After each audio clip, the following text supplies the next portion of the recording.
Loved ones grief-stricken and heartbroken outside UFC hospital. One of Chicago's bravest killed right in front of her own home. 81st in Blackstone, we got a person shot. It's an off-duty PO. Get an ambulance here now. Police responded to a shot spotter alert. Multiple gunshots were heard. 24-year-old Ariana Preston was found laying in the front yard. Sources say her service weapon and badge were missing. I stand before you guys today as a mother, a heartbroken mother. In court Wednesday, the mother of fallen Chicago police officer Ariana Preston faced the 4 teenagers accused of murdering her daughter. Justice to me is life, a life sentence. That's justice for us. At 1:42 a.m., a system called ShotSpotter recorded 9 rounds in the 8100 block of South Blackstone Avenue. The alert showed exactly where the sound came from, but no officers were sent right away because the district was dealing with other calls and there was a backlog. For 20 minutes, nothing happened. Then a second alert came in. It came from an Apple Watch that had detected distress and sent out an emergency signal from the same block where the earlier alert had been recorded. That is when officers responded. When they arrived, they found one of their own lying outside her home. She was still in uniform, and she had just finished her shift with the Chicago Police Department and driven home. Her name was Ariana Preston. But what happened at 1:42 a.m. did not begin at 1:42 a.m. It began nearly 2 hours earlier, when 4 teenagers climbed into a stolen car and started moving through the south side looking for someone to rob. But before we begin, if you find this video interesting, please give it a like at the end and tell me what you think about the case. It really helps the channel. Let me know in the comments where you're watching from. And don't forget to subscribe for more. Thank you. This video is created solely for educational and documentary purposes. It does not endorse, glorify, or condone any of the criminal actions or individuals described in this case. Viewer discretion is advised. 3 of the suspects were 14 at the time of their first arrest. The youngest was arrested for the first time at just 13. Each of the 4 suspects in Officer Ariana Preston's murder has a lengthy criminal history. Their records show a pattern of committing new crimes while on probation. The most serious sentence, Joseph Brooks, 18. He's been arrested 9 times since 2019. Charges involve a stolen car, theft, and armed robbery. Last September, he was sent to juvenile detention for a carjacking he committed while on probation and was classified as a violent juvenile offender. Sources tell the CBS 2 investigators this case was closed just a few weeks before Officer Preston's murder. Jaquan Buchanan, also 18, was arrested in 2019 for robbery. While on probation, he was arrested again for carjacking. Last November, a juvenile arrest warrant was issued related to both of those crimes. Then there's 19-year-old Travell Breland, who has faced multiple charges as an adult and a juvenile. He, too, was on probation at the time of the murder. His record dates back to 2018 and includes attacking a teacher and pushing his mother down the stairs. He's never been given more than probation or supervision. The youngest suspect, Jalen Frazier, is 16. His first arrest in 2019 was at 13. He served 4 years probation. While on probation for robbery, he was arrested multiple times for weapons offenses, armed robbery, and having a stolen car. He, too, spent time in juvenile detention. Her name was Ariana Preston, and she was 24 years old at the time of her death, a Chicago police officer assigned to the 5th District, where she had spent roughly 3 years learning the streets, learning the job, and learning how to balance authority with empathy. She had graduated from Illinois State University with a degree in criminal justice, and she did not stop there because while working full-time as an officer, she enrolled at Loyola University Chicago to pursue a master's degree in criminology. And she was scheduled to walk across that stage just days after the night that would take her life. She had plans beyond patrol, plans that included federal law enforcement, and she spoke openly about wanting to rise through the ranks so that she could influence change from the inside rather than complain from the outside. Her colleagues called her Princess P, not because she carried herself above anyone else, but because she had a calm confidence that stood out. Her mother, Dion Moon, later said, "She could have done anything, but she chose to serve." And that sentence captured something important because Ariana had options, she had education, she had ambition, and she had the kind of resume that could have taken her into private industry or academia, but she chose a badge instead. She believed policing could be done differently, and she believed that if more people who looked like her entered the profession, then trust between communities and law enforcement could slowly be rebuilt. At home, she was still someone's daughter, still part of a tight-knit family that celebrated milestones together and planned trips and events months in advance. And there was supposed to be a graduation celebration later that month, a moment where her master's degree would represent not just academic achievement, but proof that she was building something long-term. On May 5th, 2023, she worked her shift like any other, responding to calls, finishing reports, speaking with residents, and then preparing to head home once her hours were complete. Nothing about that evening signaled that it would be different, and nothing suggested that the drive back to Avalon Park would become the final drive of her life. But at the same time, across the south side of Chicago, 4 young men were already moving through the city in a stolen vehicle. And while Ariana was finishing her shift and planning for the days ahead, they were beginning a sequence of decisions that would set both paths on a collision course. It was just before midnight, around 11:57 p.m., when the first stop happened on the 900 block of East 46th Street. A woman was approached, and the encounter moved quickly, and a weapon was displayed, and her wristlet, her belt, her credit cards, and her phone were taken. It lasted only moments, but those moments set the tone for everything that followed, because once it worked once, it lowered a barrier that should have never been crossed. Then, around 12:40 a.m., the group shifted tactics and escalated their movement through the city, and on the 4700 block of South Indiana, a red Kia Forte was taken, which gave them mobility and speed and distance from the earlier scene. The vehicle changed the equation because now they were not confined to a single area, and now they could move from block to block without hesitation, and with every mile they drove, the sense of consequence seemed to shrink. They were no longer just walking up to someone. They were circulating, scanning, deciding. At approximately 1:07 a.m., they stopped again, this time on the 10,000 block of South Wallace, where 2 women were standing outside and talking. And the approach followed the same pattern that had already begun to form. They approached, they displayed weapons, they took property, and they left. But one of the women was pushed to the ground, and a coach bag and a phone were taken. And within seconds, the car was moving again, blending back into the dark streets as if nothing had happened. By 1:30 a.m., they were on the 9,100 block of South Merrill, and this time, the target was a man sitting inside his Tesla, and once again, the sequence repeated itself with unsettling consistency. The man's phone and key were taken, and the vehicle they were driving allowed them to disappear just as quickly as they had arrived. What made this sequence dangerous was not just the fact that multiple robberies had occurred within a short span of time, but the 4 young men were still searching for the next opportunity, unaware that the next stop would be different, and unaware that the block they would turn onto next would change everything. And by the time the clock edged toward 1:40 a.m., the stolen Kia had already crossed several neighborhoods. But Avalon Park was quieter than the previous blocks. Ariana Preston had just finished her shift, and she drove onto her block the way she always did, still wearing her Chicago Police Department uniform because she was coming straight from work and expecting the night to end inside her home. She parked, gathered her things, and stepped out of her vehicle. But at the same time, the Kia moved down the block and slowed, and what had happened on 3 other streets now unfolded again, but this time in front of a house that belonged to someone who carried a badge.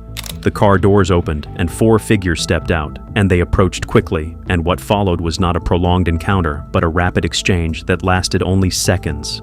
Gunfire was exchanged, and the quiet block was broken by the sound that ShotSpotter would later record at 1:42 a.m. And in that exchange, Ariana was struck in the face and neck.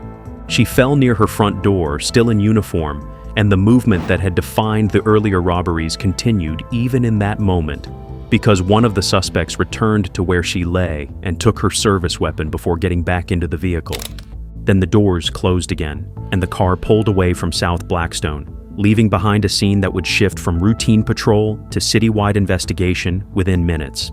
At 1:42 a.m., the city's gunshot detection system registered 9 rounds in the 8100 block of South Blackstone Avenue. And the alert appeared on the screens that monitored incoming incidents across the district, but no unit was dispatched immediately because the area was already handling other priority calls, and there was a backlog that night.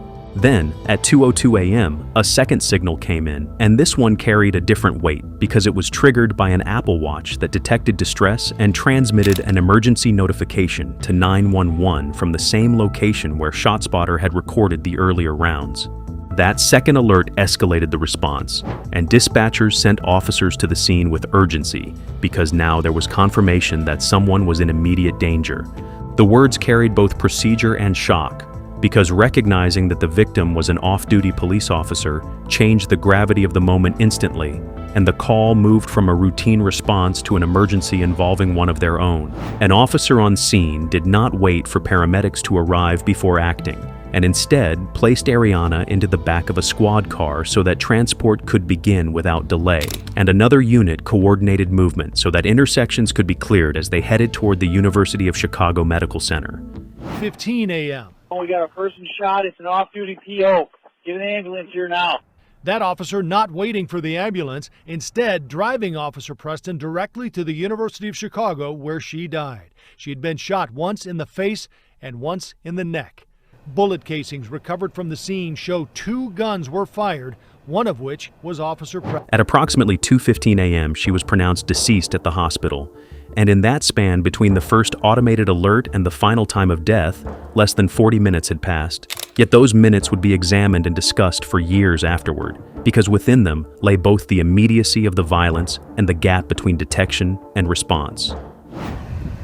Nearly 48 hours since Officer Ariana Preston was shot in front of her home in Avalon Park, Chicago police cars remain on watch.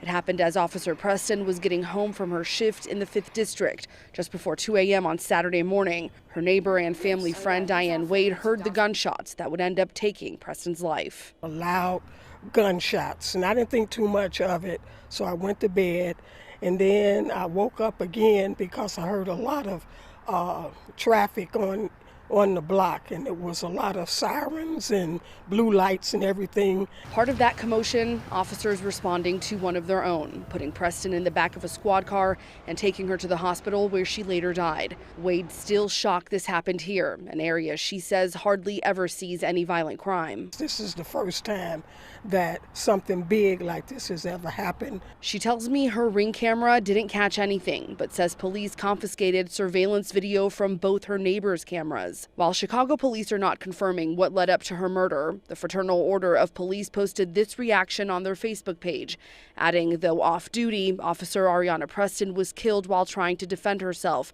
from armed individuals in an apparent robbery. She died taking police action. Friends and family hoping for justice. I'm just hoping that whoever has done this will please come forward so that the family can get some rest and some closure. Once the immediate response shifted from rescue to investigation, the block on South Blackstone transformed into a controlled scene, and officers began the methodical process that follows a major crime, securing the perimeter, marking evidence, and documenting every detail that could later matter in court. Community activist Jamal Green taking to Instagram, offering a $2,000 reward to anyone who has information leading to an arrest. Still a lot of unanswered questions remain. Chicago police not yet confirming any possible motives or any arrests at this time. Reporting from Chicago Police Headquarters, Asal Razai. Detectives arrived, and the focus moved outward from where Ariana had fallen, because the questions were no longer only about what happened in those seconds, but about where the vehicle had come from, where it had gone, and who had been inside it. They began with the most basic but often most revealing step, which was knocking on doors and asking residents what they had seen or heard. And although many had been asleep, some had security systems installed, and so Ring doorbell footage and private surveillance recordings became critical pieces in reconstructing movement along the block. Cameras captured headlights, vehicle angles, and the direction of travel, and while no single clip told the entire story, together they formed a sequence that investigators could follow. The car was identified as a red Kia Forte, and once that detail was confirmed, attention turned to tracking where that vehicle had been earlier in the night. As detectives mapped out the timeline, they connected the earlier robberies that had occurred within hours of the shooting, and that connection expanded the scope of the case from a single incident to a coordinated series of crimes. The red Kia, already reported stolen, became the thread tying the events together, and through additional footage from traffic cameras and neighborhood systems, investigators traced its path after it left Avalon Park.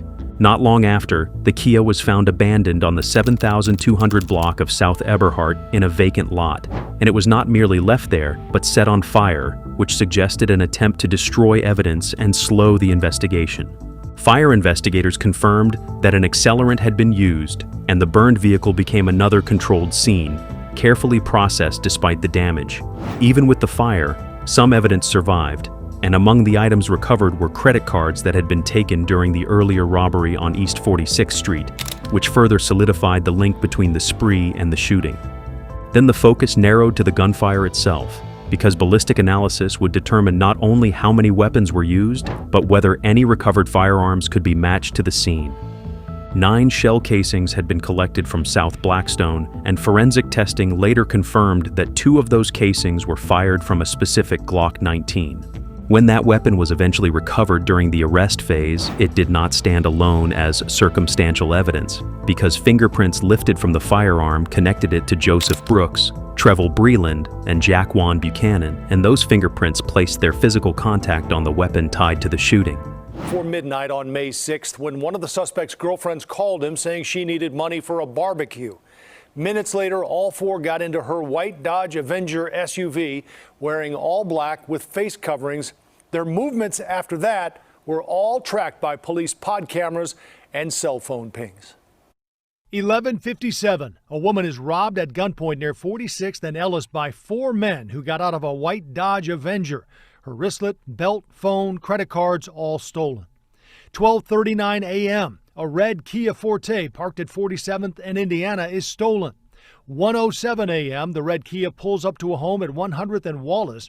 3 men get out, push 2 people to the ground and steal a Coach bag and cell phone. 1:30 a.m. A person parking a Tesla at 91st and Merrill is robbed, the thieves taking his cell phone and Tesla key. 1:42 a.m.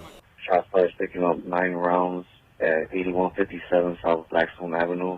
Sensors picked up the sound of gunfire, but officers didn't immediately respond because of a backlog in the district. 1:51 a.m. Calls begin coming in about a red Kia set on fire in an alley near 72nd and Eberhard. 2:02 a.m. 911 gets a notification of a crash in the same spot as the ShotSpotter notification 20 minutes prior. We now know that was Officer Preston's Apple Watch alerting 911. Even with the surveillance footage, the burned vehicle, and the forensic testing underway, investigators still needed something that would move the case from strong suspicion to direct connection. And that shift came not from a lab report, but from a conversation. Jalen Frazier spoke to a friend about what had happened that night, and he did not speak in vague terms or distant references, but in a way that suggested firsthand knowledge. And as he described the sequence of events, he admitted that he had been present during the robberies and the shooting. The friend listened, and whether out of shock, fear, or conscience, that friend chose to contact police. That decision altered the direction of the investigation, because now detectives had someone willing to provide insight into what was being said behind closed doors.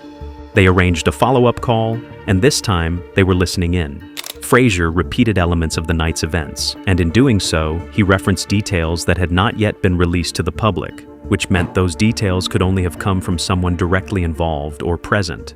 He spoke about how the robberies unfolded, and he acknowledged that they had intended to rob the officer, and he described how she had responded when they approached her, and those statements aligned with the physical evidence already collected from the scene. The timing he referenced matched the surveillance timeline, and the sequence he described mirrored the pattern detectives had reconstructed from cameras and witness accounts. The more he spoke, the more the narrative began to align with what investigators already suspected but had not yet proven. Once detectives had enough to move forward, surveillance tightened around a residence near 76th and Bishop in Auburn Gresham, and officers monitored who went in and who came out while arrest teams prepared nearby. At some point during that surveillance, Jaquan Buchanan ordered an Uber, and that decision created an opening because stepping into a rideshare vehicle meant leaving the relative protection of a house and entering a controlled space that police could stop safely. The Uber picked him up and officers followed, and then they conducted a traffic stop before the vehicle could travel far. When they removed Buchanan from the car, he was armed with a Glock 19, and later testing would link that same weapon to shell casings recovered from South Blackstone. He was also wearing a belt that had been reported stolen during the first robbery earlier that night, which placed him not just near the final scene, but inside the entire sequence that investigators had reconstructed. However, the stop did not end the operation, because as Buchanan realized he was being detained, he began yelling, and that yelling alerted individuals still inside the residence under surveillance. What followed was not a quick knock and entry, but a standoff that required tactical response, and a SWAT team moved in to secure the location while maintaining perimeter control. Hours passed as officers negotiated and waited, and eventually, Travell Breland and Joseph Brooks surrendered, exiting the residence and entering custody without further escalation. Meanwhile, Jalen Frazier's involvement unfolded along a different line of communication because he FaceTimed his mother after learning that police were closing in. During those calls, he admitted that he had been present during the robberies and the shooting, and he acknowledged that Officer Preston had fired her weapon before one of the group shot back. He also told his mother that Preston's service weapon had been sold, which introduced another unresolved piece of evidence into the case because that firearm has never been recovered. By May 10th, formal charges were filed against all four, including first-degree murder, along with multiple counts tied to the robberies, vehicle theft, arson, and weapons offenses. The offenders are teens: 19-year-old Travell Breland, 19-year-old Joseph Brooks, 18-year-old Jaquan Buchanan, and a 16-year-old male. Police say at least two of them shot at Officer Ariana Preston when she was returning home from work at 1:42 a.m. Saturday. Police say the four offenders were traveling in a stolen red Kia and they were looking for people to victimize. They allegedly committed multiple crimes before ambushing Officer Preston. As Officer Preston was returning home from her tour of duty early Saturday morning, four offenders pulled up in a stolen vehicle. The offenders quickly exited the vehicle and ran towards Officer Preston while armed. An offender fired at Officer Preston, who returned fire. The offenders continued to shoot Officer Preston, and offenders stole Officer Preston's weapon before all offenders fled the scene in a stolen vehicle. Her last arrest that evening, even the arrestee, once finding out the news of what had happened, she wept. But that speaks to credit of Officer Preston. Commander Pendarvis says that the charges put police on a path to heal from the loss of this star officer if they can ever get over their grief. The officer's weapon was stolen. It has not been recovered. That stolen car was set on fire, and those four offenders are going to be in bond court at this hour. The case moved from streets and surveillance footage into a courtroom. The four defendants stood before the judge, charged with first-degree murder along with armed robbery, burglary, arson, possession of a stolen motor vehicle, and weapons offenses, and prosecutors laid out the sequence of events that tied them to the crime spree and the shooting. The request from the state was clear: no bond.